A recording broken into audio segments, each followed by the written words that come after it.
All right, hi guys, welcome back to the Library of Alexandria. And today, guys, I am honored beyond words to have historian Tristan Hughes here, author of the Perdiccas years, 323 to 320 BC, which is about the beginning of the Diadochi Wars post Alexander's death. You are also on History Hit, the YouTube channel, and the host of the Ancients podcast, correct? Absolutely. Yes, it's lovely to be here. Thank you so much for the invitation, Alan. I read this and I was like, you know what? Because I have yet to interview any historians. I'm always really nervous, but I read this and as a high school teacher, my job, I teach a classical studies class starting from the Cylonian massacre in 600 through, or shortly after, 600 through Alexander the Great. And this year I went through it so fast that I ran into the Diadochi, and I had to find, more sources and stuff to teach from that. And my sole job is to get American high school students interested in ancient history. And to do that, it has to be a narrative flow, and it's easy with this time period because it's just like first century BC Rome. Like there's just huge personalities and clashes of characters. And when I read this is exactly the kind of stuff that I, like to teach my class, because it's just written in such a narrative style while also being incredibly, well researched and informative, that I just had to try to get you on, and you graciously agreed. So thank you so much. You're more than welcome.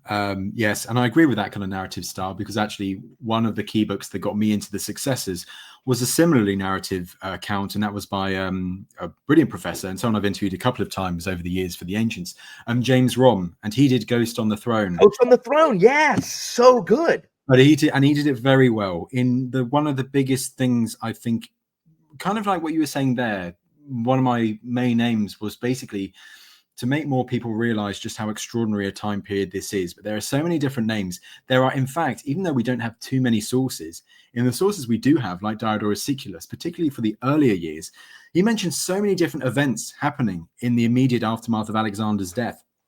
And like it reads, it's extraordinary. And James Rom was brilliantly got this across in his book as well. And it felt like this period was lesser known than others, like Alexander the Great, and then you get the rise of Rome. You know what will ultimately happen.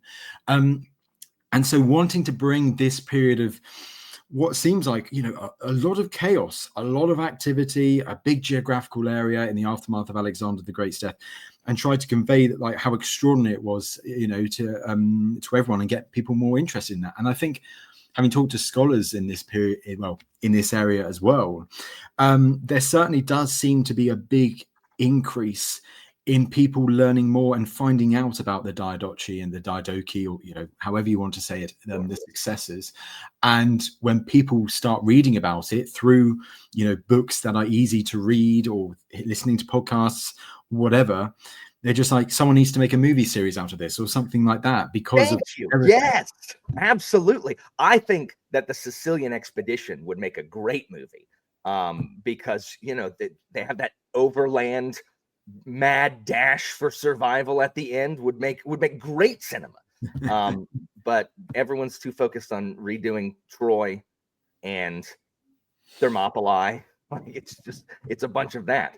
But yeah, the Diadochi is, none of my students, even if they know anything about Alexander prior to coming in my class, no one really knows about the Diadochi. I certainly did not until I started teaching. And it is just a fascinating period that seemingly all could have been avoided had Alexander just been quite clear on who should succeed him, instead of trying to aura farm, or whatever the kids say nowadays, and just be like, to the strongest, or whatever he does. And it's a fascinating period that I think it's over. One, like you said, there's not a ton of source on it, and it's just overshadowed by, I guess, Pyrrhus and Rome that come afterwards. Similarly, the time between rise of Macedon and into the Peloponnesian War, where the Corinthian War and the Theban hegemony stuff, I also think is super interesting and is underappreciated. So what got you? How did you become a historian? Like, what got you into all of this to start with? Well, I would guess my mum would want me first of all to say that I got a book on the Greek myths when I was very young, kind of a children's book on the Greek myths. So all the kind of the gore and the incest and the horrible stories that there are with the Greek myths. That was all kept out, which was good for me as a young kid. But like learning about like the Odyssey and the various labors of Hercules and so on, in a children's myth book really interested me. And then of course growing up in the 2000s, I got into video games, computer games. So there was things like Rome Total War at the time, which I found fascinating, but I was incredibly nerdy with playing things like Total War, that I would learn basically the description of every military unit and every kind of building that you could build, and finding that just as interesting as actually the strategy of the campaigning. Had more of an interest towards history at school, more so than like maths or biology and chemistry. I was never very good at the sciences, and even like English literature I wasn't very, very good at. But history I was, and then kind of going into like kind of classical history and ancient history. And I was fortunate enough to be able to do that at the University of Edinburgh. And then that got me more centered around the Hellenistic period and military history. So I did my dissertation on Pyrrhus my last year of university. And then from there, after graduating from Edinburgh, I was fortunate to be in the right place at the right time, in the fact that I got an internship at History Hit when History Hit was a very, very young startup company. Oh, very cool.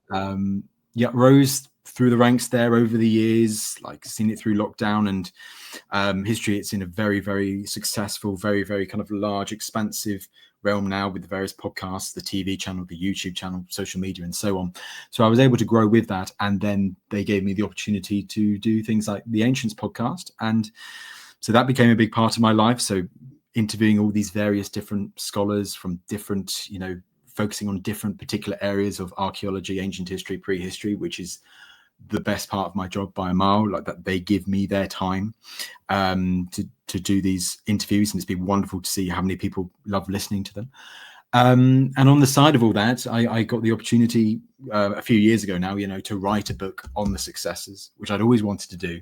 A very kind of nerdy deep dive into it. Absolutely. So it's not a big book on Pax Romana or the rise of Christianity or Alexander the Great, those books that you will see come out every couple of years and be very popular. This was, purely, let's do a nerdy deep dive. Let's try and convey through looking at the source material, but also imagining what it could have been like, the battles.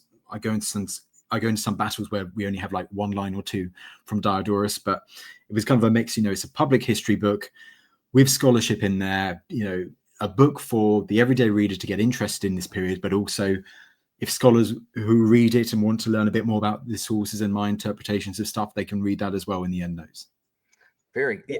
And you completely succeed in this, in that, like, I have to get them interested first, and then, because if I say, hey guys, so go ahead and read Arian, and then we're gonna discuss it after. No. We tell the story, and then I tell them where it comes from, and they can go read it. And so by the end of the class, some kids have bought like the landmark Xenophons and Wow. Arian, Thucydides, whatever, and they can read on their own. And I've had a handful. I mean, kids going to study the classics is not something that happens often, but there are a handful that go and study the classics in college. And if they do that, then they can learn all of the nitty gritty, or the super digging down and things that I can't keep the attention of a high school class with. But this is completely approachable from an absolute novice's perspective, in that the language is not super dense, because a lot of academic texts can get really bogged down in the weeds and be really, really just dense and hard to read. And this is not at all, while still being incredibly, incredibly packed with details. And, I always tell them, I'm like, because whenever I'm teaching and I'm, quoting from books, I'm like, okay, so this is what a lot of this is coming from for this section, guys. I tell them, like, hey, if you buy this, look in the back, and that's where you can get all of your all of your sources if you want to continue reading. Now, there usually aren't, maybe one out of every class is like a super nerd. Like one kid this year was just completely pro-Persian. And anytime I quoted a Greek source, he'd be like, well, actually, I'm like, would you stop? Just stop. Like, just stop. Like, I get it. You listen to your Persian podcast. I get it. But we're the Greeks right now, guys. But it's just so interesting. It reads like, I have struggled with Greek and this period historical fiction because some of the ones I've read aren't as interesting as the nonfiction ones, which seems like it's like if you're going to write historical fiction, it should be more compelling than the nonfiction. But this reads exactly like a fiction book, except that all of it happened. It's just fascinating. So I'm super glad that you wrote it. It even includes, I didn't know anything about Thibron, and his little sojourn over to Cyrenaica. He was fascinating. My kids love the Spartans, or rather, there's a little subsection that loves the Spartans. So they were thrilled at, Sparta popping up after being so irrelevant during Alexander. They were happy, but they were so sad. Poor Thibron. Just betrayal is a huge theme in this time period. Yes, I think so. Yes, Sparta is represented in this book through one man, and that extraordinary figure of Thibron and his campaign for control of Cyrene. But yes, you see it time and time again. Betrayal is a big part with the story of the successors, and it's key when you understand the nature of the main generals on one hand, in the fact that they had all served under Alexander the Great, and they have this huge confidence in themselves, and it's fair to say arrogance in themselves, that very quickly you see in quite a few examples where they're not willing to serve under one particular general who many see, quite frankly, as as inferior to them. And a good example is Ptolemy and Perdiccas in that regards, right at the top.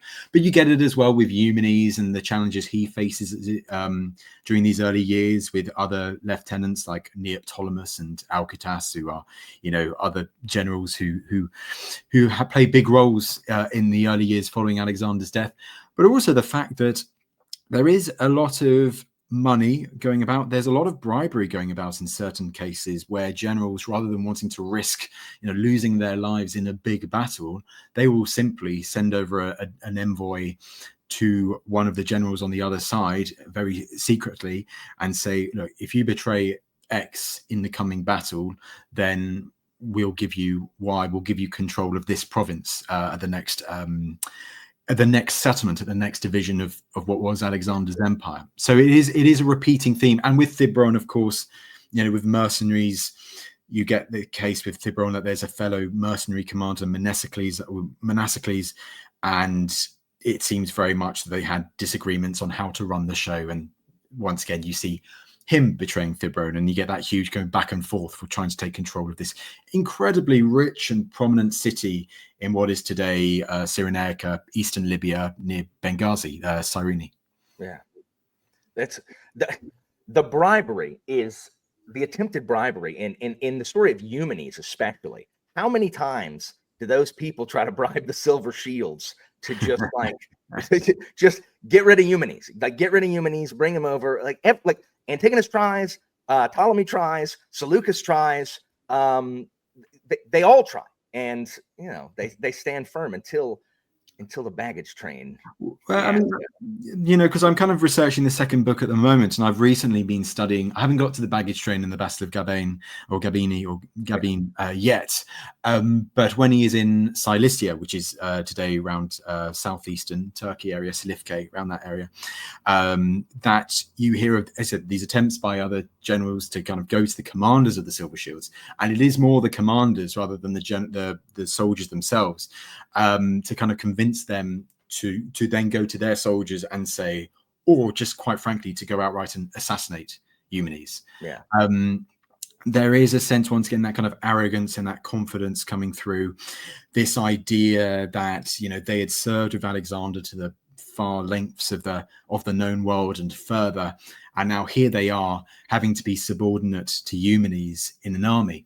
And we hear very early on, when Eumenes takes control of the Silver Shields, he has to tread carefully. He knows one of his biggest concerns early on is to try and give the impression, first of all, he gives the impression that yes, he's the commander, but he doesn't have any long harboring, really ambitious plans like Antigonus does, kind of taking them everywhere and giving them orders.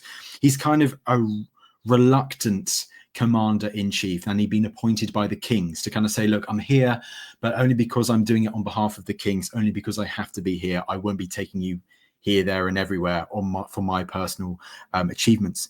But even then, he has to kind of create new plans to try and keep the Silver Shields and their commanders on side. And this is where you get a fascinating story of him creating this idea. He goes to the soldiers and he knows that all of these veteran soldiers and these commanders, what does kind of unite them is their great love of Alexander the Great. Yes. And he talks about how he had a dream and he saw Alexander seated on the throne. And he said, this means, I interpret this omen, this dream suggests that we should all be serving Alexander. So we should create a big tent for him. We should put his royal regalia by a throne. We should offer incense and sweet smelling aromatics before we sit down in council in front of this throne in this great Alexander tent. And then we'll all discuss our tactics. We're going to discuss what we're going to do next, all under this idea that actually they are serving Alexander the Great and that he is present. So Eumenes once again trying to give this idea that he's not actually bossing them about, even though ultimately at the end of the day he will have to later on. My students cannot accept that worked. They're like, surely they know that it's just Eumenes telling them what to do, right? It's like, it's very good acting. It's apparently kind of very clever acting, and Eumenes kind of giving the impression that they are all important in the decision making, and for how long it works. But of course, you need to understand the mindset there. Where religion is at the forefront, where this idea that Alexander is now divine, that he's there, that there were, that he had a dream and all of that. Yes, of course, there are certain parts we can take with a pinch of salt, but we have to deal with the sources that we have available. And the stories of that only do survive in the likes of Diodorus Siculus, and then later our biographer of Eumenes, who, let's be fair, at times loves adding quite a few stories because it adds more to the benefit of Plutarch. Yeah, absolutely. I love Plutarch.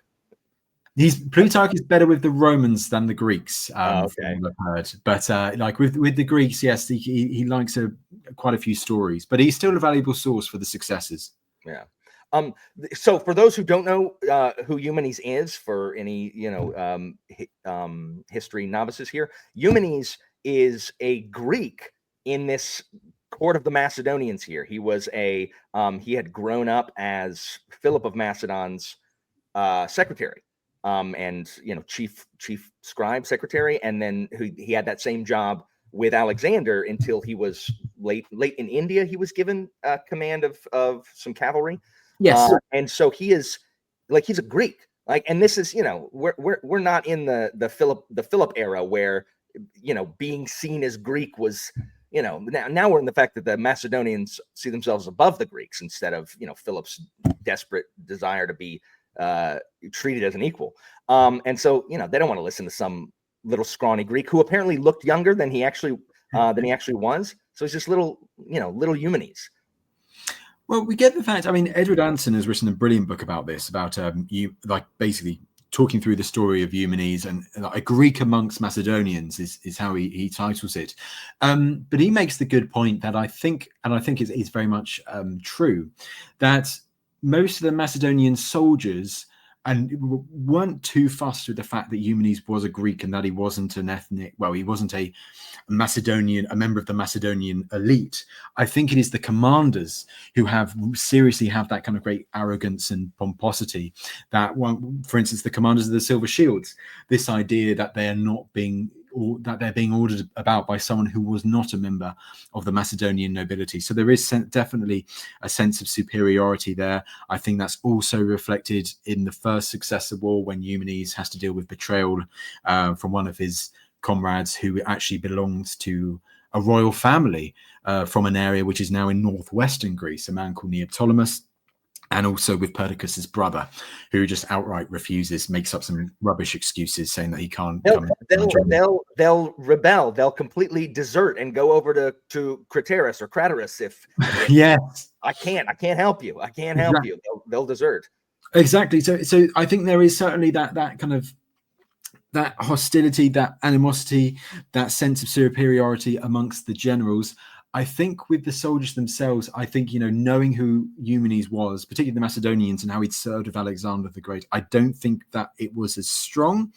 I think I also want to clarify here, yes, Macedonians, and then you've got the Greeks as in the various Greek cities. They're all speaking Greek, or it's probably different dialects of Greek. The Macedonian dialect is probably a bit rougher than that of what Athenians would think was their kind of proper Greek kind of thing. But, but yes, they certainly did kind of drive a distinction in that case. But yes, Eumenes does has problems, and the problems I think largely do stem from the commanders around him, and that ultimately does trickle down to those soldiers at the end of his career when he has his final betrayal, when his enemy Antigonus steals his army's baggage train.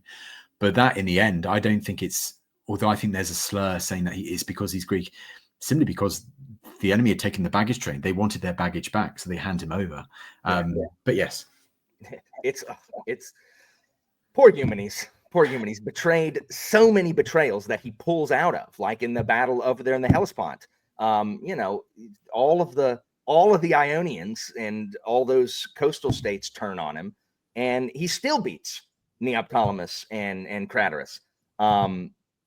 He's like, I love Eumenes. I love Eumenes. I think yes, he is a very much, in our surviving sources, we do have a very pro Eumenes approach, and what all he does. Plutarch thinks Eumenes is extraordinary. Hence why he writes a biography about him. And Diodorus Siculus, one of his main sources for this period in his history, is a man called Hieronymus of Cardia. Now, the name Cardia probably rings a bell because that was the city from which Eumenes also originated from. And we know that Hieronymus served with Eumenes around this time in the early years of after Alexander the Great's death. He's the one that Antigonus uses to deliver like the demands at Nora or whatever, isn't it? Absolutely. He is the one who Antigonus uses, as you say, to try and reconcile himself with Eumenes. Yeah. And actually Antigonus tries to get Eumenes on his side because he recognizes how capable a commander and how capable an ally and how clever a man Eumenes is. When I talked about Eumenes in class, I am a fan of Eumenes' loyalty to, he's the only one that doesn't abandon the royal line. But my students are like, what is he doing? Like loyalty's one thing, but he's loyal to the wrong cause. Like, why is he loyal to Perdiccas? First of all, because as soon as Alexander died, the class divides. We've got a handful of Perdiccans and then a whole bunch of Ptolemeans. Whatever. Whatever. A bunch of, everyone. Most people were in Ptolemy's camp, so they did not really like Eumenes. But a lot of them were like, "Why is Eumenes not going over to the side that is more likely to win?" And I mean, hindsight is fine. But why do you think Eumenes? Do you think Eumenes really was trying to defend the Argead line, or was there another reason that he was, not going really kind of where the wind was blowing? Or did he think did he not realize the wind was blowing that way?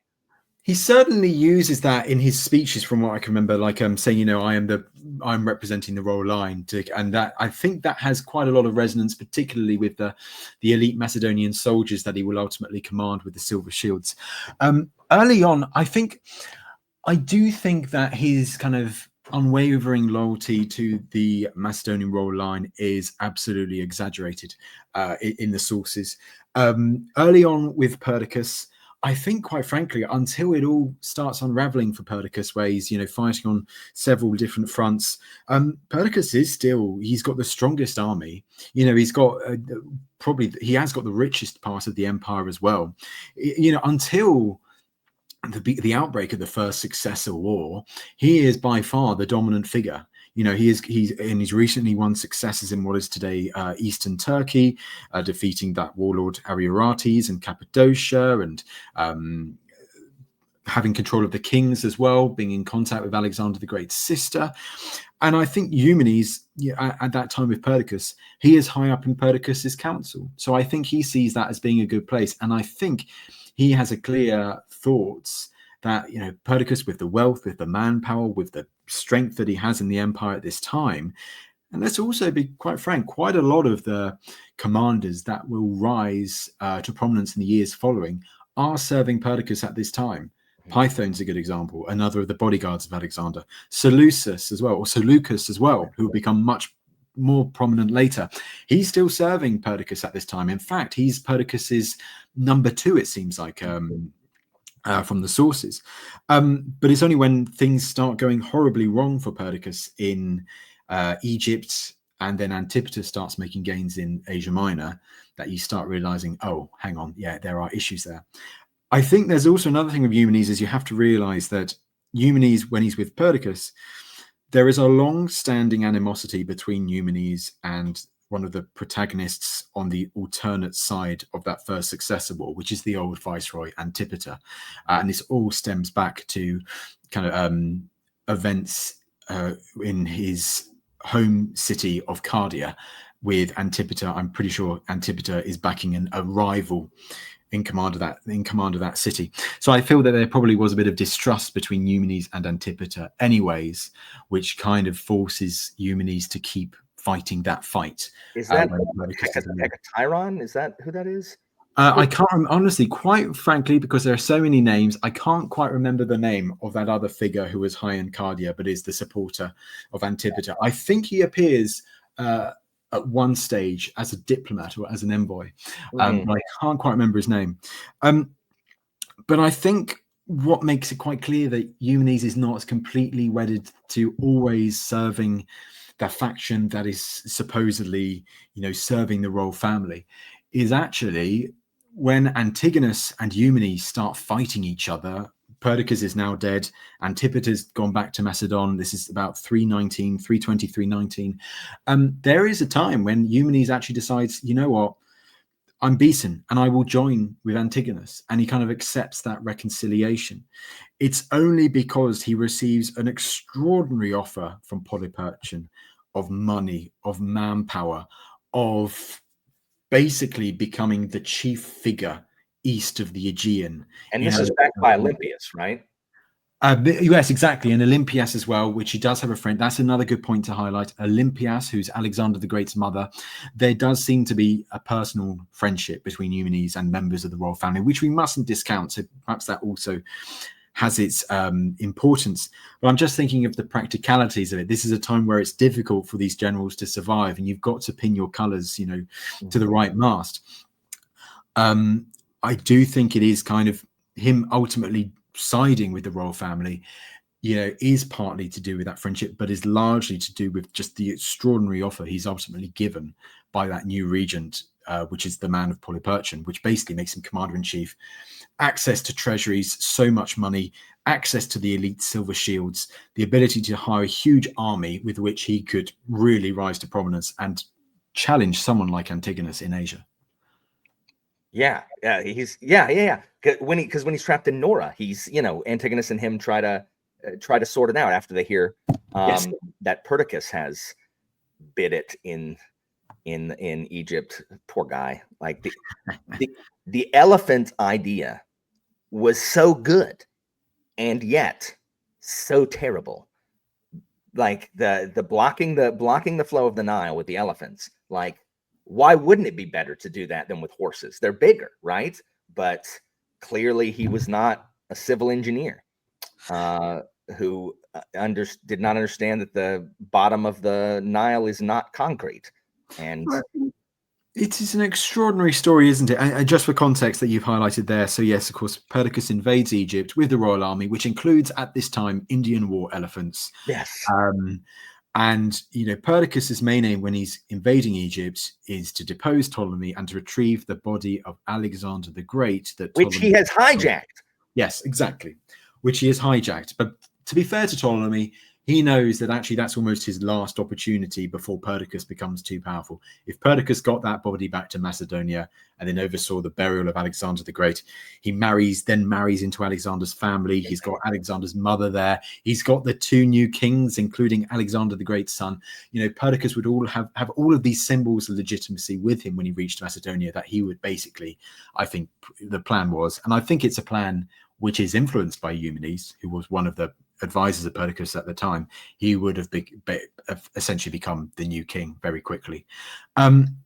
So Ptolemy hijacks the body and kind of disrupts that entire plan when he brings it to Egypt. So Perdiccas, furious, declares war, marches his army down to Egypt with the elephants.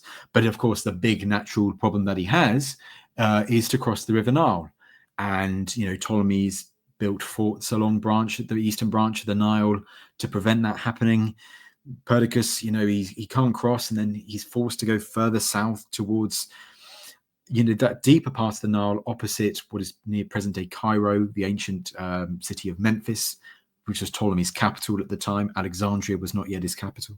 And Perdiccas' army, they tried to cross this fast-flowing part of the River Nile, puts the elephants upstream to slow the current, horses downstream to pick up anyone who loses their footing. Works well for the beginning. Quite a few of his troops get over to the island, which is nearer the other side of the bank.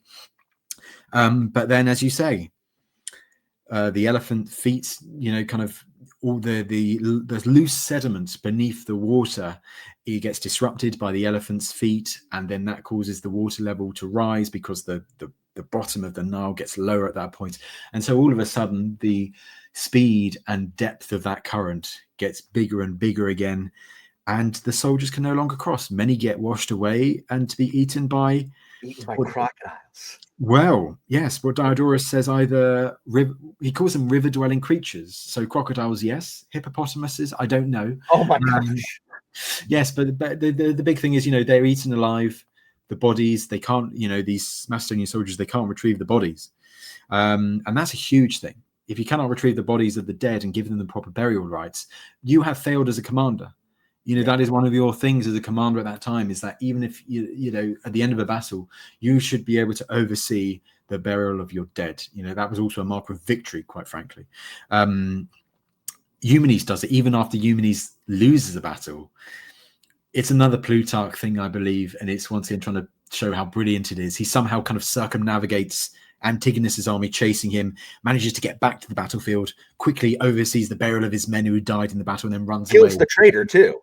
Yes, exactly. Kills. Yeah. So all of that kind of stuff happens, and it emphasizes the importance of you need the human remains and to bury them to give their living comrades this almost feeling of comfort and solace that their dead comrades are now in the afterlife and living a good life. So yeah, so that long-winded kind of context to your question, but yeah, that event for Perdiccas, crossing the Nile, losing so many of his men, that failed tactic with the elephants, that will ultimately do it for Perdiccas. That will ultimately lead his soldiers and to get angry, and his generals to see the tide shifting in the camp and to decide to go and murder him that night in his tent. I throughout, because starting with Cylon, all through the Peloponnesian Wars and all through the conquest of Philip and Alexander, I constantly hammer home to my students the importance of morale. And you make the point also in the book about how the message about Eumenes' victory over Craterus and Neoptolemus and and Antipater's invasion of Asia arrives like 2 days too late. Yes. Where had that arrived, well then things are different, because now this is a much bigger win than this loss. While the loss is terrible in Egypt, the fact that Perdiccas' side is won against the main fight over in Asia is a much bigger deal, and they probably would have stayed with him. It's a big what if moment, as you say, and whether it really was 2 days or whether it was actually a bit later, I don't think we can ever know for sure. But it's one of those fascinating things of communication, isn't it, with morale, and how something which is such a big part of this period in history, one of these generals could be doing so well for so long, and then they risk it all in a big battle or some sort of silly maneuver, and the morale plummets, or one of the generals serving this figure decides, right, actually I've had enough, or they get turned and decide to assassinate them. People rise and fall very quickly in this time period. They take big military risks. You see it in these early years, you'll see it in years following, partly in this obsession for more power, for more control, for more land, for more prominence in this new this new world of opportunity, this post-Alexander world where everything hasn't settled yet. The Hellenistic kingdoms that will ultimately emerge have not emerged at this time. But if those risks, and battles, quite frankly, are one of the biggest risks of all, don't work for you, you lose, in many cases, you lose everything. Yeah. We see that repeatedly in rolling the dice, and it just does not, it just doesn't pay off. That's what I mean. Poor Craterus, and duped by, or I guess flattered to death by Neoptolemus, and they have that theoret, like, hey, come on guys, like, come on, and Eumenes is like, no, that's Pigris or whatever he says it is. Like, what? Craterus? He's nowhere near here. It's fine. And they just, and just charge, and poor guy. And then, and that's where conflicting sources come in with, like, what's a cool story and whatever. Like, I don't know if Eumenes and Neoptolemus actually duked it out 1v1 in this, pitched battle. I don't care. That's a cool story. Just like when Perdiccas is earlier, before his disastrous Nile cross, when he's fighting the camel fort, you include the story of Ptolemy, armor, grabbing a spear, jumping on the rampart, stabbing the elephants and the riders, like soloing. I don't care if that's true or not. That is a more interesting story for my students. And so I'm going to be like, look, some people say that this didn't happen. I don't care. There's at least one person that said it did happen. We'll go with that one, because it's cool. This is the thing. We play with the sources that we have. And when you have archaeology and inscriptions as well, it's fantastic to have that as well as, with the story of Alcetas, for instance, who's another general who's Perdiccas' brother. And he outlives Perdiccas, but only for a year or so. When he's fighting, he continues fighting in what is today Turkey, Anatolia. Jumped. Yes. But pardon? He gets jumped. Yes. Well, yeah, exactly. So he's kind of he's forced to go back to a particular city that is loyal to him, but he is ultimately, he's jumped, he's betrayed, he's killed, and then his body is kind of mutilated by Antigonus at the end. So woe be to Alcetas. But you see an extraordinary, there is this relief, carved stone relief near the city of Termessos, which some attribute to being the tomb of Alcetas, because you hear about he was actually buried in a nice tomb, and it shows this Macedonian rider. Now, we can't say for sure, but it's a fascinating link there regardless. And, the story of Alexander the Great and his generals and this period following it is full of these stories of outrageous bravery of these people. They are extraordinary figures. They are, they are taught to take big risks in battle, like Alexander did, leading from the front. We do hear of several cases of one-on-one battles of one general versus one general. Awesome. I mean, Alexander's career, in the successor period afterward, an event that I'm just about to get to once I finish with Polyperchon in Greece and Megalopolis for the sequel, is actually a group of commanders who are arrested. Well, they're imprisoned by Antigonus, but then they manage to perform. There's only like 7 of them. This kind of Macedonian great escape from their kind of prison, when it's like 7 of them against 100 guards, but they manage to escape. They manage to kind of take control. That's awesome. And they kind of hold their own for a bit of time until they're ultimately overwhelmed by a force commanded by Antigonus's wife, Stratonike. I say I'm a bit hazy on those details because I'm not there yet, but that's another story that it's full of those extraordinary stories that I'm very happy to talk about and happy to say, because it gets people involved, it can explain where we heard them from. And then, it's up to the reader to decide whether you think it's true or not, but it's what you can't really disprove, what you can't say is not true, is the fact that these were absolutely extraordinary figures. They took risks. They were remarkable military generals for the time. Alcetas was reviled in my class because Sinane was a huge favorite. And when he just shanks her in front of God and everybody, like it was riotous. They were like, what? Boo! When I got to his death in Telmessos, cheering. They were so happy he was dead, because they would not forgive his murdering of Sinane, who was, awesome in and of herself. like this Macedonian Amazon.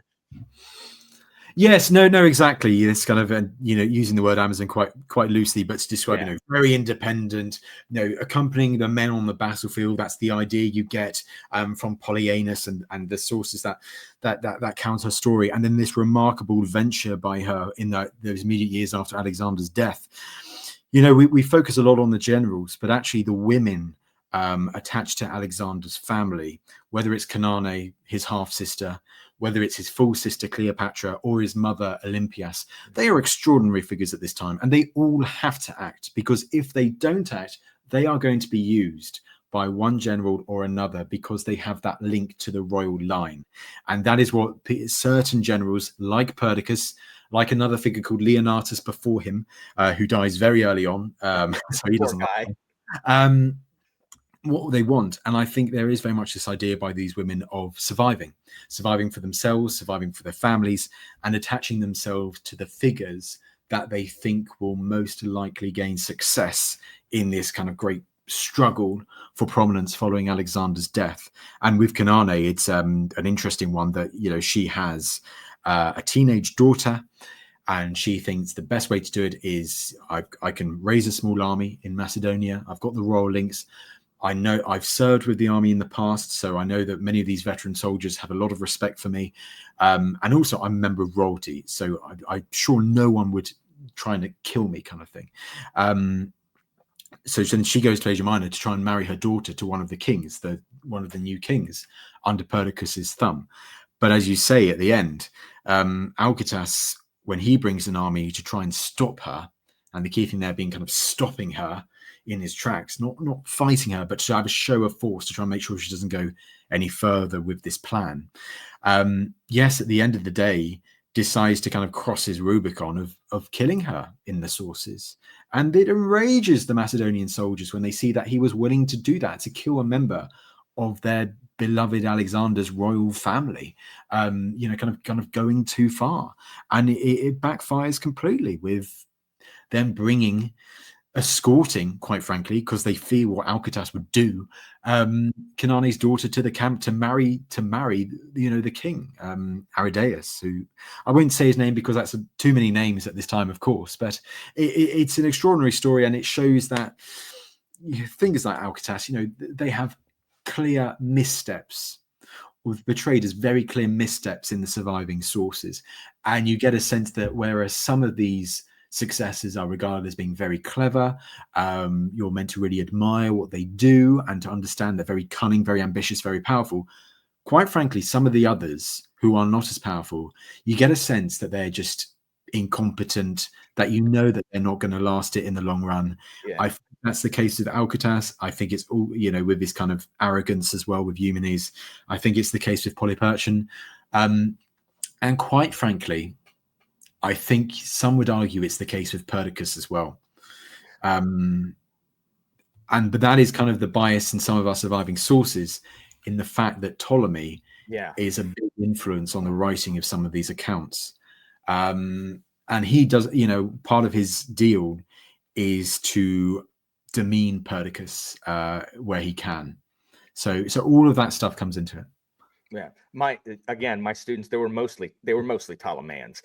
Some of the Perdiccans, because all they had heard about Perdiccas through Alexander is his two drunken exploits on the sieges or whatever, where him and his men get drunk and charge, and then Perdiccas is wounded, and so they're like, who's this drunk in charge? Meanwhile, you have the older Ptolemy who's just scheming and plotting in Egypt, and they were big fans. But speaking of mistakes, I wanted to ask you this. What do you think Perdiccas's biggest error was? Was it choosing to try to dupe Antipater by marrying his daughter, planning on divorcing her? Or was it where did he make his first biggest misstep that kind of ended it? Oh, good question. The first biggest misstep. Oh goodness, I'm sure there. As you said, it's more than one moment that it all happens.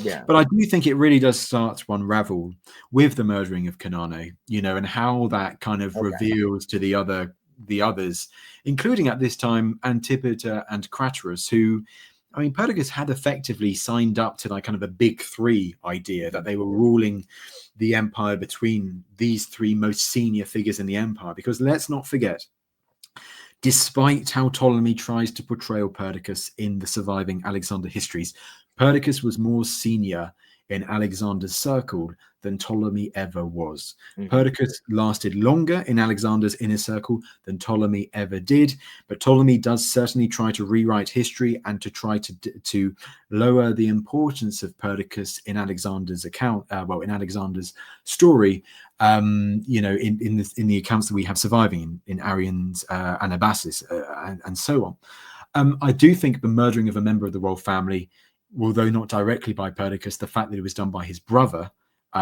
is massive, because that gives a sense that actually, hang on, seems like Perdiccas is willing to go to such an extent that he's willing to murder members of the royal family. I do think the secret dealing with Alexander's sister Cleopatra and the fact that that gets leaked and revealed is also huge. And for context, this idea that Perdiccas had agreed to marry Antipater's daughter, a woman called Nicaea, to kind of strengthen the bond between them in that kind of triple entente kind of idea. And Craterus was married to Antipater's other daughter, Phila, exactly. Right? So Antipater, and it's a sad thing with like Macedonian noblewomen at the time, that they are quite frankly used as pawns, to kind of for marriage, diplomatic alliances and so on. And Antipater tries to link Craterus and Perdiccas and himself together through marriages to his several daughters. He'll do the same with Ptolemy, I believe, as well. But what you get is the fact that, I mean, polygamy is nothing new in particularly Macedonian royal circles, but the fact that Perdiccas agrees to marry Antipater's daughter Nicaea, but very, very quickly afterwards, it's quite clear that he's still negotiating secretly with Alexander's sister Cleopatra, who's quite geographically, she bases herself quite near Perdiccas when they are in present-day Turkey, Anatolia region. She bases herself in the city of Sardis. Sardis, very prestigious city, had been the home of figures, like famous figures from Greek mythology, but are actually real figures like King Croesus, who's one of the earliest creators of money, of gold coinage. So you get that, I think, is another big mistake, because word of that reaches Antipater, and that causes that relationship to really come crashing down. Another thing is, quite frankly, the survival of Antigonus, the fact that Antigonus is able to escape the grasp of Perdiccas. Now, Antigonus becomes such a big figure in the Wars of the Successors in the later years, but there is a stage in the about 321, 322, when Perdiccas has arrived in Turkey with the royal army. He is the top dog, and he wants to kind of basically remove Antigonus from power. Antigonus escapes, and he goes to Antipater. He brings Antipater knowledge of Perdiccas' secret dealings with Alexander's sister, like kind of giving this idea that he's aiming for the kingship himself. And Antigonus is very much one of those, I believe, key influencing figures on Antipater, that brings Antipater that information, that convinces Antipater that this alliance is not working, that Perdiccas is seeking more, and ultimately convinces Antipater to kind of march his armies to war into Anatolia to fight the forces of Perdiccas there in what will be the first successor war. So I think ambition, if you wanted one word, kind of the supreme ambition that Perdiccas had, I think he always has this idea that he could claim the kingship if he gains enough power. And I think actually he was pretty close to it, with Alexander the Great's body and all of that. But quite frankly, his actions, whether covert or overt, raised the suspicion of those fellow generals, and ultimately for good reason as well, so that they act. Ptolemy with the stealing of Alexander the Great's funeral carriage, Antipater and Craterus with them invading into Asia Minor. So I'd probably say that those are the big spark points, kind of the big moments where it seems that there's a switch, at least in Antipater's mind, that no longer it can be an alliance, that there will be war between them. Yeah, and that change in thought is also catalyzed by the likes of Antigonus and Ptolemy, with their own ambitions, with their own motives, their dislike of Perdiccas, their desire to remove him from the top position anyway. Yeah. And with the seizing of, like, Perdiccas is angry at Ptolemy for seizing the body, except that Perdiccas was also planning on diverting the body from where it was supposed to go, because didn't they agree that they were going to bury him at Siwa, which is what Alexander wanted, and Perdiccas was planning on shifting it up to Macedon, right? Yeah, there are various lines of thought. I don't think we'll ever know for certain where Alexander actually wanted to be buried. I think there is this idea that Alexander wanted to be buried at the Oracle of Zeus Amon at Siwa, where it seems like he'd been confirmed that he was the son of a god. Yeah. Big moment in Alexander the Great's campaigns when he visits there, almost like a Spelundra's gap year, or a bit of a detour across the desert to get there. But yes, I mean, in one way, Perdiccas was just kind of frankly following tradition, that all Macedonian monarchs before then had to be buried in the royal tombs in Macedonia. But of course, you'd never had a Macedonian empire before Alexander that stretched into Asia and conquered places like Babylon and went as far as the Indus River and so on. But yes, Perdiccas is certainly using Alexander's body for his own purposes. Yeah. Alexander's body is actually one of the most potent, one of the most powerful symbols of authority and legitimacy for these generals following Alexander's death. Whoever controls the body holds great sway. Whoever oversees Alexander's Alexander's burial, like, that's another huge thing. Hence why, if Perdiccas had managed to bring it back to Macedonia, he's got the royal army with him. He's got Alexander the Great's sister with him. He's probably going to be greeted by Olympias there. He's got the kings with him. He's got all of these symbols of kingship that, Antipater and Craterus would be fools to try and stop him from doing that, when he had all of those, their own army would be like, what are you doing? You've got all the regalia of Macedonian royalty behind Perdiccas. Yeah. So yes, he certainly was, in his ambitions, which seems pretty clear, to marry into the royal family and ultimately become Alexander's successor. That all happens with Perdiccas, and it's stopped in its tracks. Speaking of tombs, I read, literally a month ago, that they have reclassified the body in Philip's tomb at Aigai, like it's not him. Is that true? Well, I haven't really been following this research too much. I think I can't comment too much on that, I'm afraid. I think there's always been some doubt on the classification, on the attributing of who's buried in which tomb, which is Canane's tomb. Some people think that and I think there's a very good case that actually one of the areas where I believe they found armor, but it seems like the figure was a woman, could well be Canane, and also Philip Aridaeus as well. So I don't really want to comment on that, I'm afraid, in regards to it. But we'll see what happens in the future with Philip's tombs. Okay. I just read that a month ago, and I was like, hey kids, so remember that thing we talked about, that might be Philip's tomb? It might not be Philip's tomb. So it's a good advertisement. They are the royal tombs. They are the tombs of Alexander the Great's family. That would have been where people like Philip were buried. So don't take anything away from the prominence of that site as a royal burial site. And we presume that would have been where Perdiccas intended to take the body of Alexander the Great for his own purposes. Yeah. Okay. Why do you think Alexander did not just name a successor? Because he didn't die instantly. He had time. Why?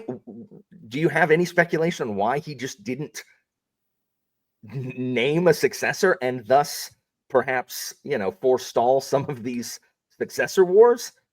I think it's difficult for him. I think it's difficult because he dies so young, although, and I'm certainly one of these, I'd argue that he was lucky to survive for as long as he did. It is pretty unexpected. He does get very ill very quickly.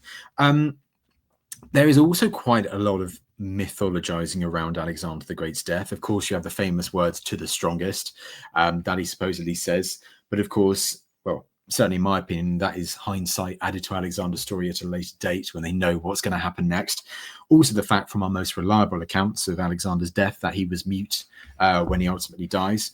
You do get the story of him handing his signet ring to Perdiccas as the most senior subordinate of the time. And this idea that Perdiccas is to oversee the succession and the decision of who's to reign next.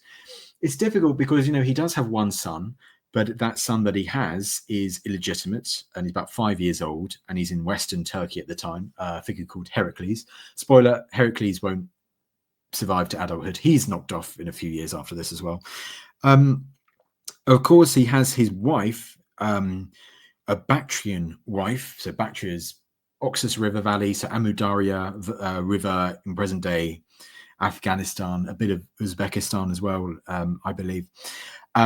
She is pregnant, about 8 months pregnant. They don't know whether it's going to be a son or not. And of course, you then have Alexander's elder brother, Aridaeus. But Aridaeus has something, we don't know what it is, but he has some sort of issue. Almost think of it like King Henry VI in England. That means that he's unable to rule effectively on his own. He needs help. He needs a regent. I think Alexander probably understood that there was no capable, clear royal successor to him that people would accept. So I think he probably had come to the terms with the idea that there would be a regency after his death. And I don't think he thought too much beyond that. Perdiccas taking the signet ring, it's this idea that they need to sort out, they need to figure what's going to happen next, what's going to happen with the empire next. We don't really know many other, kind of succession plans of Alexander, apart from this one document which talks about like his last will and testament, where he has all these great plans that he desires. And of course, you get later pamphlets emerging where Alexander kind of gifts his wife Roxana to Perdiccas and says, you will now marry Perdiccas, but that's a fictional later invention. We don't know why. My gut sense is that he felt that he must have known that there would be a regency following his death, and that he gives it to Perdiccas to try and figure out how they're going to sort the empire following it, but probably with this idea that his unborn, hopefully, son with Roxana would ultimately become the next king. The discussions surrounding the succession following Alexander's death, the beginning of this book, is, you can't make this stuff up. Like, it's a lovely story. And it's preserved only really in this detail. It's mentioned a bit in Justin and a bit in Diadochi Siculus as well, but it's mainly right at the end of one of our Alexander historians, a Roman writer called Quintus Curtius Rufus. And he includes a very detailed explanation, and there is some kind of literary embellishment in it, absolutely. But kind of the story of the discussion of what's going to happen next, with all of these various generals going in front of the Macedonian veteran soldiers and proposing their idea for what should happen next, whether they wait for the unborn son of Alexander, do they actually therefore just proclaim the illegitimate son king? Do they almost kind of continue living on, keep calm and carry on, and just have a council of generals ruling in Alexander's stead, but create this throne of Alexander, kind of similar to what Eumenes does later? This is Ptolemy's idea. May well be where Eumenes later gets a similar idea. So all of or do they just make Perdiccas the heir? Perdiccas had got the signet ring in. That's what one of the bodyguards suggests, Aristonomus, right? Yeah. Isn't he the one that is like, hey, guys, we know who he wanted. He gave Perdiccas a signet ring. Could have given it to anybody. We were all there. Well, exactly. I think that's twisting it, because I do think Alexander gives, if he does, gives Perdiccas his signet ring, or some sort of acknowledgement that Perdiccas, is although frankly, he doesn't need any acknowledgement. He is the Kiliarch. He's the second in charge. Alexander's closest friend and many would argue lover, and I was too, Hephaestion, had died the year before, and Alexander never really filled that role of Kiliarch after him, but officially Perdiccas had become the next kind of lead figure, because Craterus had left the army as well. So it seems that Alexander gives Perdiccas the duty of trying to figure it out. And I think it is they're trying to figure it out, not becoming the successor, because Alexander's probably pretty aware that you also have two other giants in the Macedonian Empire not present in Babylon when he dies, which is Craterus, the old, the renowned, the famous infantry commander. He's heading back to Macedonia with about 8,000 soldiers who've just been disbanded. So extraordinary, old but formidable soldiers. And then you've got the viceroy, Antipater, who's in his late 70s, controlling in Macedonia, who are also incredibly powerful figures who will want to say on what will happen next. So yes, you have that debate in Babylon, but they've still got to talk with those other figures too. Yeah, and instead of Craterus for the infantry, we get lame Meleager, who was apparently Alexander didn't like, which is why he toiled away as middle management his whole career. Yes, that whole, as I said, it's wonderful to have written this book and to shine a light on the immediate aftermath of Alexander's death, and to be able to start it with such a story that we have preserved in detail from Curtius Rufus, which is like this kind of this stasis, this small civil war in Babylon that erupts almost as soon as Alexander dies. With a portion of the infantry, the veteran Macedonian soldiers on one side, spurred on by Meleager after they get irritated that the generals can't reach a decision, and Perdiccas also refuses to become the next king.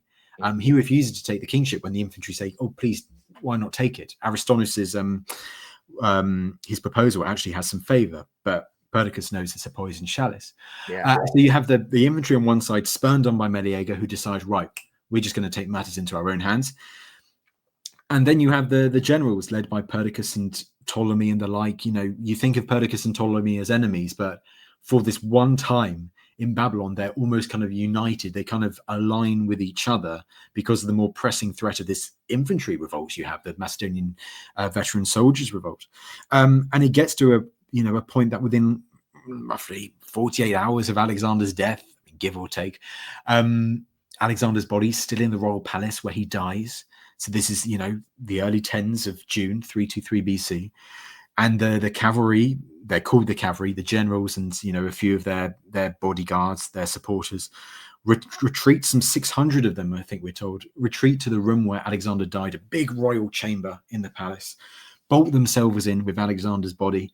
The infantry storm in, and a fight breaks out in the room where Alexander's died. So, within days of his death and his body's still there, they're fighting over his corpse. You see in the Robin Lane Fox, Robin Lane Fox is a key influence on the movie. The Oliver Stone epic, the Alexander, the final scene is you see all of those generals going into the room where Alexander dies, and already that kind of struggle happening. And I'm pretty sure that's just that's pointing to this event mentioned in Curtius Rufus, which ultimately ends up in, Perdiccas and Ptolemy and the rest of the generals fleeing Babylon, uniting with the rest of the royal army outside the walls of Babylon, and then besieging Babylon. And Meleager, who has kind of appointed himself the new kind of lead commander of the king that they've appointed, which is the, quite frankly, incompetent Aridaeus III, Alexander's elder half-brother.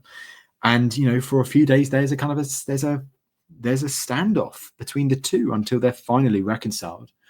But Perdiccas and the generals, they act like they're just going to reconcile, that they're going to put all this kind of past troubles behind them, past fighting behind them. They're not going to do that.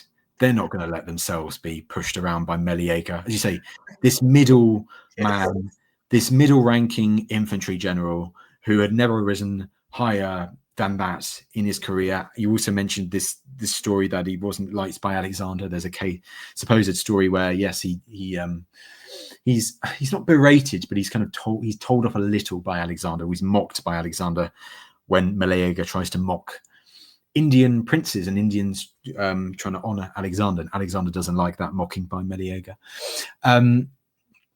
Meleager thinks that there's been a big reconciliation, thinks he's got power, thinks that he, in reward for his successful kind of revolt, that there's a compromise with the generals, and he's going to become Perdiccas' number 2, and thinking that they're going to be friends again. Perdiccas doesn't want to do that. Big supposed reconciliation in the army, a big ceremony outside the walls of Babylon. All of the armies there, including the elephants, big elephant corps. And all of a sudden, Meleager sees Perdiccas take control of the incompetent Philip Aridaeus III, and orders all of the ringleaders of the revolt to be brought forwards. So all of Meleager's closest allies to be brought forward to the center of the square. And there's a big speech, kind of something you can imagine being read out. Philip Aridaeus III is basically just a puppet at that stage. Perdiccas is the one with the real power. The elephants come forwards. These allies of Meleager. Meleager's there. He's watching on. They're stripped down. They're defenseless, and the elephants come charging in, and they're trampled to death. They're all brutally trampled to death. Come the lesson: don't do this again. And Meleager is hunted down soon after. I think he's killed in a temple. Tries to get safety in a temple. The house of the gods. Perdiccas and the others, they're not having that. They send in a few people who are quite okay with a bit of blood in that sacred space, and Meleager doesn't leave that room alive, and that's the end of Meleager. But all of that emphasizes, that story in Quintus Curtius Rufus, a wonderful way to start the book, because it's fascinating. Straight away, it's almost a symbol for the intermittent warfare that will occur, between former brothers in arms over the next 20, 30, you could say 40 years in certain cases. It's a symbol of what's to come. It is. It's so interesting. Like, again, why has this not been cinemized? Like, why is it not a Netflix show where maybe they could keep some historicity, or like HBO miniseries or something? Like, this is rife with high drama and espionage and intrigue and betrayals and reversals of fortune. So we should stop. You only need ancient dragons, don't you? And then it could be an ancient Game of Thrones. It's the similarities you can see are, but as you hinted at earlier, real history is more interesting than fictional history. Like the real history behind Game of Thrones with the Wars of the Roses. I mean, wow, that's even more interesting than the Westeros, the world that George R. R. Martin created. So it's when I a couple years ago when I taught the beginning of Macedon and just like the Macedonian, how everybody's killing each other for a while until we get to Philip's brood, really. He was just like, this is House of the Dragon. Like, this is just literally just House of the Dragon, because he's a huge Game of Thrones fan. And I'm like, yeah. I mean, it's, this is Macedon. They are not afraid to get their hands bloody if it means they're going to be king. There is one figure that I've not talked about. I wanted to ask you. So, Demosthenes, patriotic freedom fighter or self-interested demagogue? Oh, goodness. That's an interesting one. Part of me wants to say both. I must admit, I haven't been looking at the story of Demosthenes and Hypereides for a time, because right now I'm currently on the next almost stage of it, which is the people that rise to prominence and then fight each other for control of Athens afterwards, which is the figure of Phocion on one side, and then you've got Hagnonides on the other, with Polyperchon. But Demosthenes, no, he's an extraordinary one, isn't he? Because yes, he becomes a leading figure in the Lamian War and aiding in that fight. He'd cautioned the Athenians against revolting from Alexander the Great earlier, but I do think, he has a strong love for his country. He is very much of that faction, of that demagogic faction at the same time, like Hypereides, of wanting to kind of garner up the troops to fight against Antipater and the Macedonians. I feel like, can I say both? Yeah, you can say both. Absolutely. I'd probably say both, because he is part of that Democrat, that radical democracy faction that you will see time and time again at this period. At the time of the Lamian War, the big figures you get are Hypereides and Demosthenes. Just after that, you get Hagnonides as well, with the brief restoration of democracy with Polyperchon a bit later. I'd probably say both. He was certainly doing what most Athenians, I'm pretty sure at the time, wanted. I think there's a big feeling, particularly amongst the, well, so evidently not the oligarchs, or the opinion you get is that the richer in Athenian society, the likes of Phocion, are more open to like that Macedonian presence being there. But like the everyday Athenians, the people who manned the fleet and so on, there's a reminiscing of the past when they had their great empire. There's this idea of wanting to free themselves from their northern Macedonian neighbors. There's a feeling of opportunity with the death of Alexander the Great, that this fearsome figure is finally dead, and that they can kind of use this to their advantage, which they will do. You know, you get the Lamian War, which takes, well, just over a year, but roughly a year for the Macedonians finally to put down. But it's tough. I mean, Athens is just one of the cities, but it is the lead city in that revolt. They almost take out Antipater. They do. Yes, of course, the siege of Lamia, and of course they do, with the help of the Thessalian turncoat Menon and his Thessalians, they do land one of the earliest general blows, like big figure deaths in the Wars of the Successors, which is the killing of Leonatus early on. Meleager, he's not that big a deal. I feel like major characters, if you want the first kind of major character in this period who dies, it'll be, I think you could probably do Leonatus, which is, you know, very interesting. Well, you'd probably be Alexander, wouldn't you? But anyway, so it's an extraordinary thing. And Demosthenes is working at home with Hypereides, and what you also see with Demosthenes and Hypereides is them trying to gather support. They're going from city-state to city-state to try and get them on side in this revolt. Some of this stuff is just coming back to me now because I wrote this chapter, you know, so long ago, and I'm actually just, oh yes, I remember that now. This is when they're in the Peloponnese, like dueling with Macedonian ambassadors. So you get this kind of diplomatic war, this diplomatic battle between the pro-Macedonian party, of kind of Greek nobles or whatever, going to a city-state and trying to convince them to either stay neutral or join the side of the Macedonians in the war. And then on the other side, you have these very eloquent demagogues in the likes of Hypereides and Demosthenes leading their faction to try and convince them to join. And it looks like places like Sicyon, for instance, in the Peloponnese, they're quite successful. You know, quite a few of these cities, Sicyon, there's a figure called Euphrone of Sicyon who becomes a big figure. Apparently, we only have his name from inscriptions, but he seems to be a big figure on the side of the rebelling Greek city-states. So yes, that plays a big role. You know, he's a demagogue, but I think that he also very much kind of loves his city and believes very much in their version, their Athenian version of democracy, and trying to throw off this Macedonian overlordship that had been on Athens throughout Alexander's reign.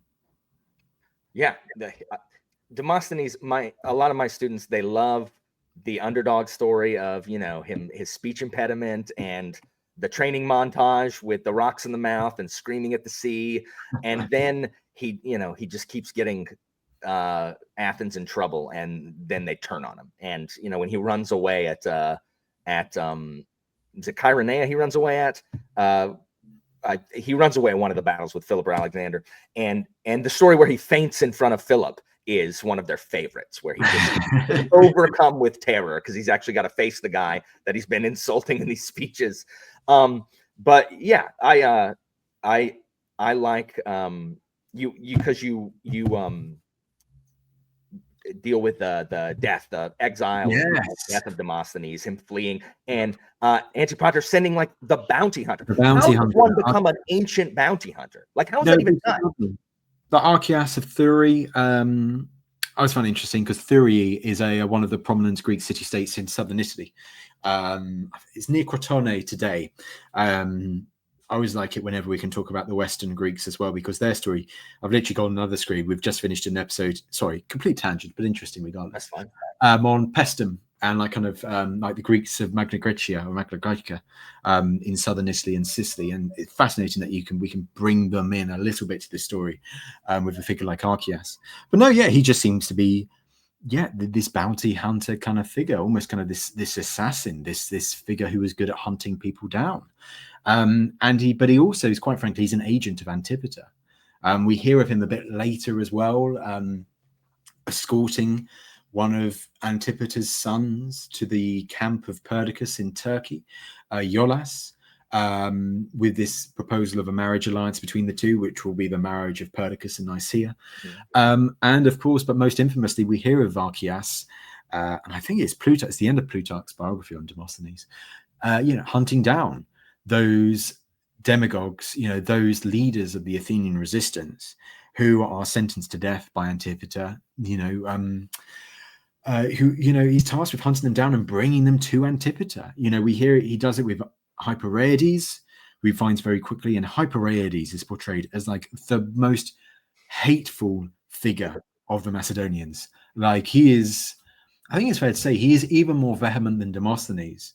And Antipater, as soon as he sees Hypereides, I'm pretty sure he tortures him it cuts out his tongue or something like that in front of him.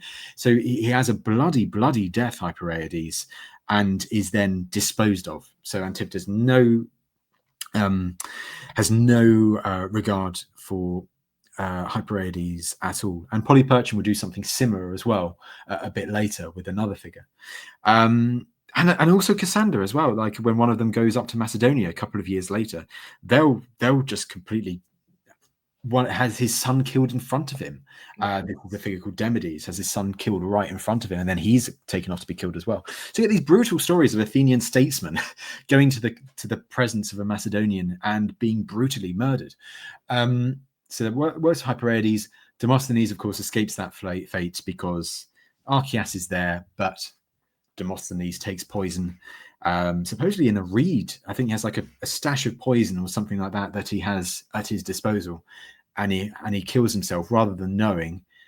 News of Hypereides' brutal death at Antipater's hands would have reached him. Probably suspects that he would suffer a similar fate, and I think he has every reason to suspect that. So he commits suicide instead. And that's the end of Demosthenes. You mentioned there, Demosthenes' earlier story, which quite frankly, I know less about. I've only really looked at Demosthenes' story for right at the end. Gotcha. That last act of resistance against the Macedonians when he comes back into the fold, one last time. But it is extraordinary. It's kind of that those Athenian demagogues that you see as many people call them like, classical Athenian statesmen. I would call them Hellenistic because I just look at the end, but of course they're not because they've been serving for decades before that. But they do play a part, especially in the early years of the successors, where various successors. At this time, it's Antipater. After this, it will be the fight between Cassander and Polyperchon. They're striving for control of Greece, and although Athens is nowhere near as powerful as it has been, and the Macedonians are clearly more powerful, controlling that city. And in particular, its port, the Piraeus, is vital for so many of them for control over the Peloponnese, because Athens is still the biggest city. It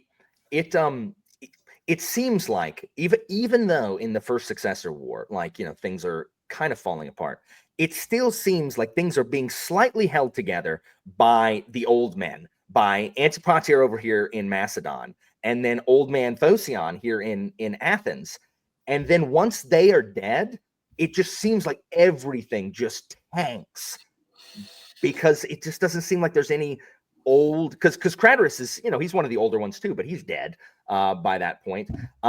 Is like, was the old rotting rope of Antipater really holding everything together?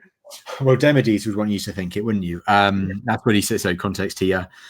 He is killed by Antipater because supposedly after Perdiccas is killed in Egypt, people will find in Perdiccas' camp supposedly a letter from Demades to Perdiccas urging him to come over to Europe and to take Antipater's place, to topple Antipater, because he was this old rotting rope, this idea. Antipater gets hold of this letter. Demades goes into the lion's den, which is the dying Antipater's court. Antipater doesn't actually say anything from what I remember. He's too near death's door, but his son, his vengeful son Cassander, he's not having any of it. He has Demades' son killed right in front of him, and Demades is then taken off to be killed himself. I wouldn't say. I think if we talk of Antipater, first of all, I do think that with the deaths of Craterus and Perdiccas, yes, he's the last of the big three there. And I think he is the last of the figures that actually the other generals, even Ptolemy and Antigonus, were willing, at least to an extent, to appreciate his authority, right at the top. Now, of course, that comes, to a certain degree. I think if Antipater had tried to strip Antigonus of all of his, of his military power in the wake of, because quite frankly, when Perdiccas and Craterus die, Ptolemy and Antigonus kind of fill the void. They kind of rise to the next in that kind of big three idea. Ptolemy's now solidified his control of Egypt in that area. He's not budging. He's got Alexander the Great's body. That's staying there. Antigonus has one success, and he will basically become a key general of Antipater's as well. But I think Antipater is still a glue to try and create a settlement, and we have it at this place called Triparadeisos, where they try to figure out a new settlement to dictate what this empire will now look like. Perdiccas is no longer the regent. Who's going to be the new regent? Well, that's clear. It's going to be Antipater. Who's going to get the certain provinces? And then they kind of dish out the new provinces. The provinces that are being governed by people who'd remained loyal to Perdiccas, they're out the picture. They're declared outlaws. Eumenes needs to be hunted down. Alcatas needs to be hunted down. But others who had sided with Antipater during the war, they receive certain provinces as rewards. And it does seem to be an acceptance of Antipater's authority. It's not without challenges. We even get a case of the young daughter of Cannae, or Sinane, following in her mother's stead, trying to instigate a revolt against Antipater at the settlement of Triparadeisos, and it nearly succeeds. Yes, it's a little girl, but but she manages to kind of incite some of the veterans to, because I think it's like a lack of pay, or they're not very happy, to kind of play on that upset amongst certain things, and it nearly works, but Antipater ultimately does prevail. So there are challenges, but it does feel like Antipater in those last years, he's almost one of the last ones who still tries to keep this idea of an empire, this idea, waiting for the kings to come of age. That idea will continue, but I don't think the people who follow Antipater, their hearts are as much as it in it. But this idea of kind of an empire-wide settlement with satrapies here, there, and everywhere, because quite quickly after this, it all dismantles, partly because Antipater dies soon afterwards, partly because Antigonus very quickly shows quite a lot of disregard for that settlement. He wants more land.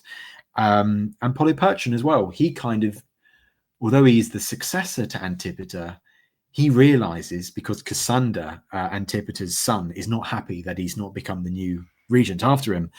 Polyperchon realizes, almost, I wonder how he felt about it, he has to kind of vilify Antipater's legacy and kind of undo all of Antipater's successes. May well also be involved in one of the most famous fictional creations at this time, which is the story of like the poisoning of Alexander the Great by Antipater's family, by one of Antipater's children, Aeolus, and Cassander as well. So there is a vilifying of Antipater's family by Polyperchon. So it does all start to slowly fall apart then, with the outbreak of the wars that follow the settlement of Triparadeisos. Whew, that's all. Oh man, I just don't. More people should read about this, because it's just like, I mean, my channel is primarily, a book channel. We read fantasy books and stuff, but like, there's just so many, there's so many inspirations in fantasy taken from this kind of stuff. And I'm a huge military fantasy guy, and so seeing I love military logistics. When you're talking about playing Rome Total War, I was never good at RTS games, but I am fascinated with military logistics and also siegecraft. The siegecraft of Philip and Alexander, yes, and is just it is, and then culminating in like Demetrius's Hellepolis with the moving city. It's super fascinating. Do you think that, how much advantage do you think that the Macedonians' siege warfare gave them in their conquest? Was it ancillary, or was it like a primary benefit or advantage? I think you see it as a big advantage at several times. I think also, and it's shown actually very clearly with later with the Romans and the Roman legions. Artillery is a psychological weapon. If you have artillery and your opponents don't, very quickly, if you launch a few artillery bolts into a settlement or a few lithoboloi or a few stones in, you will get many cities probably would surrender. It's a statement of power. Demetrius, the besiegers, you say there much later, creates all these big war machines, for assaulting settlements and so on. Although I think besiegers, quite frankly, is a bit of a piss take. He kind of creates all these big machines, but he's still unable to take certain cities. Yeah. So it's like they call him the besieger, but actually he's not very good at besieging, even though he creates all of these weapons, these great siege engines. No, I know it's certainly like a military advantage. You see it with Alexander the Great and the sieges of Tyre, of Gaza, deep into his campaigns in the east as well. I'm trying desperately to think of key moments in the early successor wars where you see big siege engines. Polyperchon creates big towers so he can storm Megalopolis. Mm-hmm. That doesn't work well for him, to be honest, at the end. And Perdiccas, he's what you do see with a few of these sieges is you get a few times where the people who are assaulting the cities, it feels like they're on a race against the clock, or they don't actually spend much time doing the sieges. Polyperchon is a great example at Megalopolis, and it's probably one of the biggest mistakes of his career that he doesn't actually see through a victory there, because quite frankly, that sees him ultimately lose control of Greece. Perdiccas with the camel fort, he only spends a couple of days there, and then he decides to move further up the River Nile. Perdiccas also with the siege of Essaouira in the Taurus Mountains. I think he probably does use siege equipment in that. It takes him a few days. But no, I think artillery is certainly developing at a rapid pace at the time of Alexander and in the successors. But I do think, from the top of my mind, it becomes more prominent in our surviving sources with the later years, with big fights such as the Battle of Salamis at sea, with the sieges of Megara and Rhodes, with Demetrius. I can't think of many outright mentions of it in the earlier campaigns, but it would almost certainly have been there, because siegecraft is such a big part of Alexander's career. Yeah. It would have been a big part of Perdiccas's royal army, along with the elephants and everything like that. Okay. I'm super. Antigonus does not use. He takes his time at when he goes after Tyre. He doesn't besiege it the same way that Alexander did, right? Doesn't Antigonus take forever to take Tyre? I think it's like 15 months or so. I think I just read.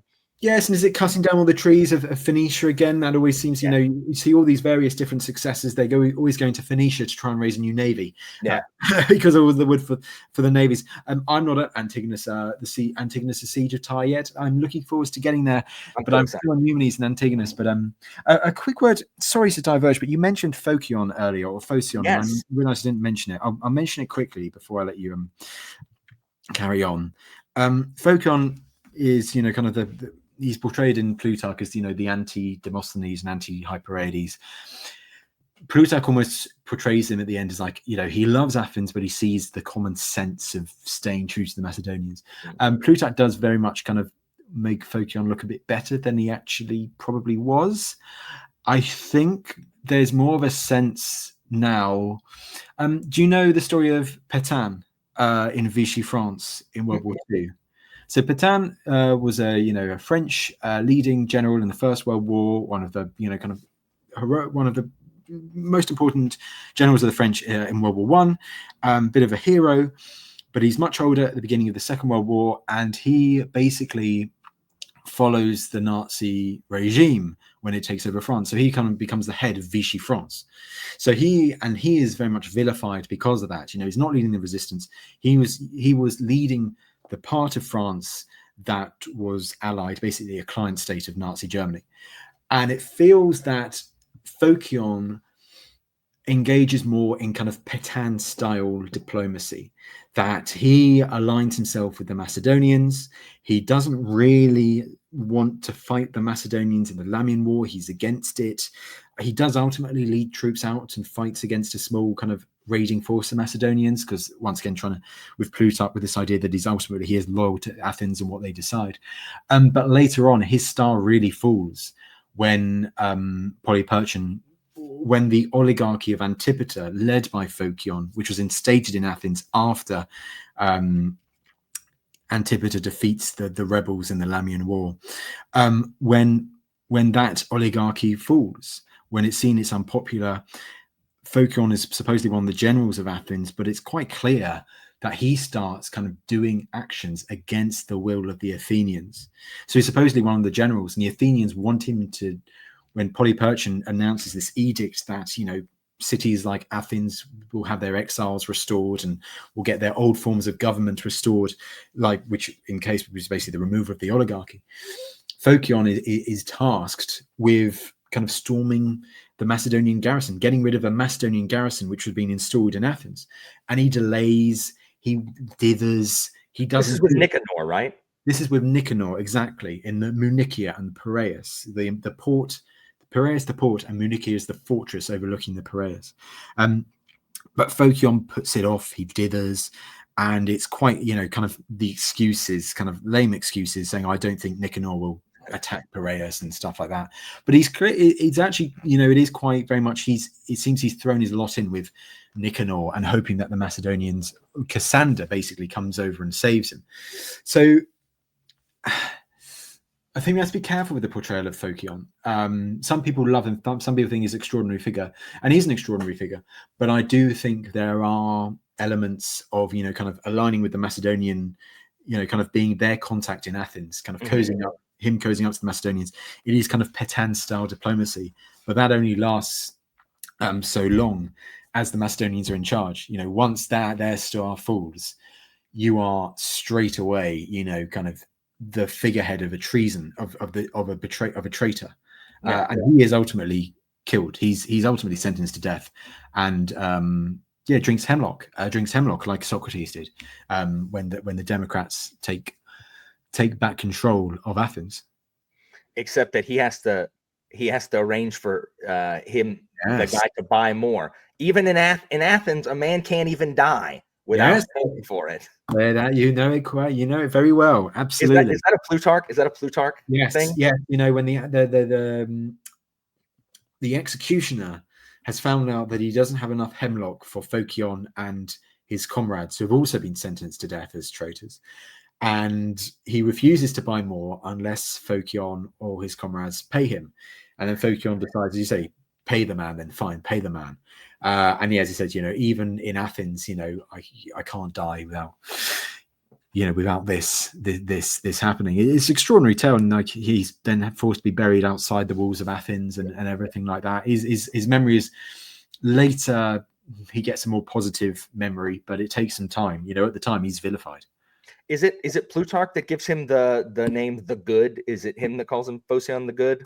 It most probably would be. I can't think straight to my mind. I'm afraid I haven't read through the life of Phocion in its complete and entire stages at this right now, but that does ring a bell, so it may well be.